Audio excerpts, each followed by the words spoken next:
Salut les amis de Rive 54, salut randonneuses, salut les randonneurs. Ça y est, c'est reparti, on est déjà pratiquement au milieu du mois de janvier de l'année 2021. Et puis ben voilà, on a recommencé nos émissions, après bien des déboires pour certaines personnes, mais bon, ça c'est une autre histoire. On va donc aujourd'hui commencer par la petite ville de Saône. Parce que ici en face de vous, vous avez la vallée de la Moulaine, avec le train-fil qui est en train d'être démonté depuis le temps qu'on devait le démonter.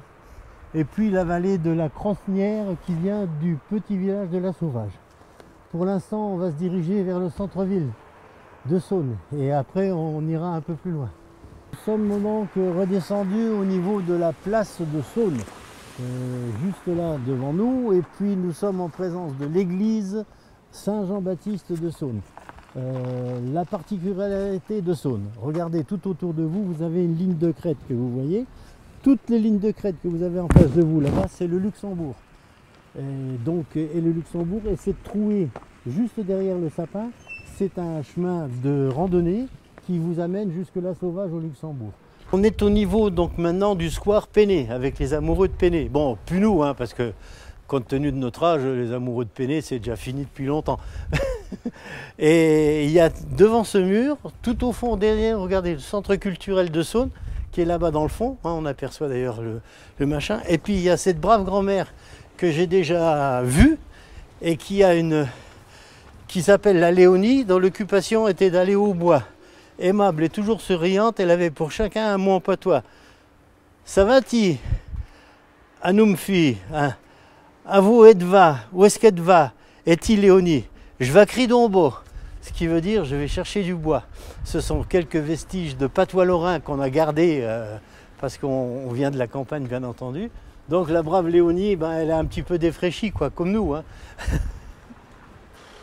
Alors nous sommes donc maintenant un petit peu plus loin dans la petite ville de Saône, on ne peut pas parler de village. Et puis regardez toutes ces bagnoles là, qu'est-ce que c'est qui a marqué dessus? Rive 54, c'est bizarre. Et bien cette ancienne école de garçons qu'on a connu quand on était jeune, parce qu'il n'y avait pas encore Rive 54 à l'époque. C'est le siège social de Rive 54. Il y en a qui doivent travailler dans ce machin-là. Je sais pas, je les connais pas, mais c'est pas grave. Tu vois, qu'en traversant un peu dans les villes de Saône, ben on est tombé sur le culte antoiniste. Hein. Bon, alors c'est un culte spécial, hein, comme je vous ai dit tout à l'heure, ça dépend de la religion chrétienne. Voilà, on était donc au centre de Saône, avec l'église Saint-Jean-Baptiste que l'on aperçoit. Alors là, c'est pareil, le Romain, il m'a encore fait des côtes pour aller à la grotte. Tu penses, une grotte, c'est des machins pleins de cailloux. Mais maintenant qu'on y est. Alors, un conseil quand même, si vous voulez découvrir cette grotte, on vous a montré le temple antoiniste dans la rue qui est en dessous de nous. Donc, quand vous êtes dans cette rue antoiniste, sur votre droite, vous avez un petit chemin qui vous amène jusque cette grotte. On peut y aller? Il va me faire mourir, cet homme-là. Ça y est, nous sommes arrivés au niveau de la grotte de Saône, où tous les 15 août, au moment de l'Assomption, ben, il y a une procession qui se fait là. Mais je peux vous garantir que cette grotte, elle est quand même très ancienne. D'ailleurs, on voit bien quand même la structure extérieure. C'est quand même un petit peu vieillot. Mais bon, voilà. On l'a enfin trouvé. Pas trop évident. Alors je vous dis, hein, je vous répète, hein, c'est au niveau du cimetière de Saône, vous avez dans la forêt, qui est juste de l'autre côté de Lons-la-Ville. Hein, on passe d'ailleurs par le col de Lons-la-Ville. Et tout ce chemin de crête vous emmène à cette fameuse grotte. Bon allez, on va continuer. On fera des images un peu plus loin, parce que là on n'en peut plus. Hein. Ça fait même pas une demi-heure qu'on marche, on est crevé. Donc cette commune est administrée par le maire de Saône, qui est monsieur Adrien Zolfo. On a eu le plaisir, vous voyez ce que c'est que de découverte, on a eu le plaisir en redescendant de cette grotte de rencontrer une brave dame juste en bas du chemin. Alors elle nous dit, bah, vous faites une émission? Ben oui, on se promène. Et puis elle m'a appris que cette grotte avait été construite en 1945 simplement par son père, parce que son père était directeur de l'usine de Saône et c'est lui qui a eu l'idée de construire une grotte parce que le village de Saône a été épargné pendant la guerre 45 par l'armée allemande. Donc voilà, c'est pour ça, cette grotte, elle a été édifiée pour cette raison. Et derrière nous, le château Ratti, donc, où là, le directeur des hauts fourneaux de Saône était le propriétaire. Et il y a un grand parc autour de ce château. Alors vous voyez une petite commune de Saône comme ça, qui n'est pas trop grande, ben finalement il y a quand même plein de choses à découvrir. Et encore une fois, je répète, ces découvertes, on les a faites, et on les a faites parce que nous les avons parcourues à pied. Donc c'est pour ça qu'on connaît un peu plus. C'est vrai qu'il y a des endroits qu'on a du mal à retrouver, parce que bon, avant on était jeunes, bon ben maintenant moins, mais toutes les crêtes que l'on a autour de nous, en direction de Herserange et de l'autre côté sur Lons-la-Ville et de l'autre côté sur le Luxembourg, ben on les a parcourus à pied. On a quitté le parc et le château Raty et on va en direction de maintenant Hussigny-Godebranche. Alors, on arrive ici, on a encore une fois déterminé que l'on faisait aujourd'hui les patrimoines de nos villages autour de chez nous. Hein, donc, on continue, mais je ne vais pas au Luxembourg.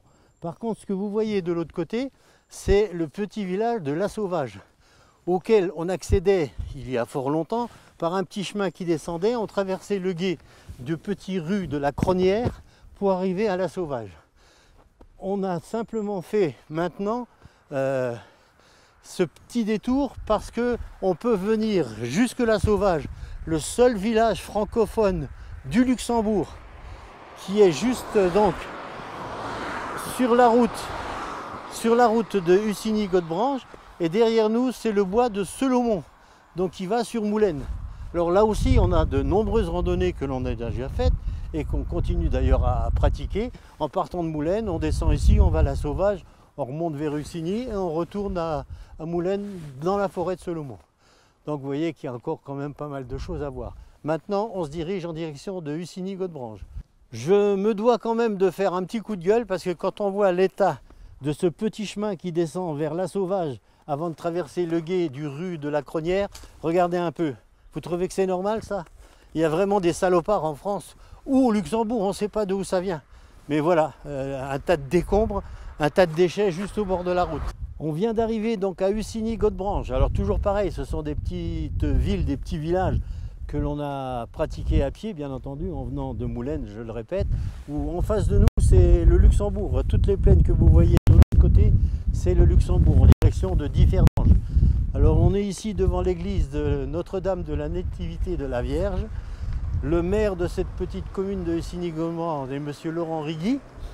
Et donc les particularités, on va vous en faire découvrir une en bas, au niveau de la mine de Hussigny-Godebranche, qui a été ouverte de 1878 jusqu'à il faut que je retrouve mes pompes. 1878 à 1978. Donc elle a été exploitée quand même pendant plus d'un centenaire. Alors encore une particularité, comme on découvre toujours dans ces petits villages de Hussigny, parce que la mine, je vous en ai parlé tout à l'heure, elle a été exploitée quand même plus de 100 ans. Voilà, des grosses paires de godasses, une lampe frontale, une lampe qu'on tenait à la main, pardon, qui était suspendue avec les habits dans les salles des pendus, où on mettait tout le stockage des vêtements et des lampes. Et puis ce monument a été érigé, il faudrait que tu me le dises, je ne me rappelle plus de son nom à ce monsieur. Laurent Nunziatini. Ah voilà, donc c'est l'œuvre de monsieur Laurent Nunziatini qui a réalisé ces vestiges de la sidérurgie et des exploitations minières de la ville de Hussigny. Voilà donc devant ce monument en hommage aux générations des hommes de fer, j'ai découvert également dans mes recherches que dans ce petit village de Hussigny, Jean-Claude Boutier y est né, c'était un ancien boxeur. Alors attendez voir, j'ai mis quelques notes quand même, parce que je ne peux pas tout retenir, j'ai une petite tête moi. C'était donc célèbre boxeur et consultant de télévision qui est né à Hussigny. Et ainsi que monsieur Lenny Escudero, vous l'avez connu celui-là. Enfin, pas vous les jeunes bien sûr, mais nous les anciens, on l'a bien connu Lenny Escudero. Et il était donc, lui, était carreleur à son compte dans les années 50. Alors on va descendre au niveau de la mine de fer maintenant pour vous montrer quand même, si on arrive à le trouver, le quartier de la Basse-Italie. Parce que ça a été un quartier d'immigrés italiens. On va vous en parler devant la mine de fer. On est donc arrivé au niveau de l'entrée de la mine de Hussigny. Bien sûr, quand vous voyez l'état du chemin, on ne va même pas essayer de prendre de risques parce qu'avec deux grands-pères qui veulent monter une côte glissante, ça ira pas bien. On est juste en dessous du quartier, regardez. Au-dessus de vous, c'est ce qu'on appelait le quartier de la Basse-Italie. C'était tous des immigrés de la Romagne qui sont venus travailler bien sûr dans les mines de fer de la région du Signy. Et d'où cette chanson, si vous vous en souvenez, la Romagnola. Et c'était la particularité de ce village de Basse-Italie où ils chantaient toujours la Romagnola. Alors c'était appelé le quartier de Basse-Italie. On est donc remonté de Hussigny en direction de Tiercelet. À Tiercelet, alors un magnifique petit village également qui est pas loin de Villerue, où il y a un gros rond-point juste à l'entrée pour descendre vers Tille ou vers Villerue. Et donc cette église-là, c'est l'église Saint-Rémy de Tiercelet. Dans mon dos, une maison forte. Regardez un peu cette immense maison forte qui date de 1826. C'est incroyable quand même, hein. C'est vraiment une grosse maison forte. Voilà mes chers amis, donc on quitte Tiercelet. Et puis une particularité encore à la sortie de Tiercelet en direction de la zone industrielle de Villers-la-Montagne. Vous vous souvenez, de nombreuses années, on avait un tout petit pont. Il y avait un feu rouge devant et un feu rouge derrière pour laisser passer une voiture à la fois. Il était tellement étroit.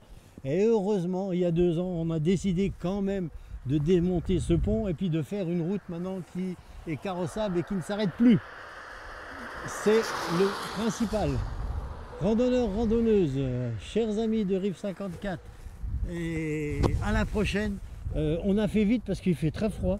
Il y a du soleil mais il fait froid. On espère à la prochaine fois continuer encore dans nos petits villages et découvrir le patrimoine. On remontera un petit peu le long de la frontière luxembourgeoise jusque du côté d'Autange, Volmerange-les-Mines. Il y a encore à faire, vous inquiétez pas. Mais on va se reposer là parce que début d'année c'est vraiment terrible. À la prochaine!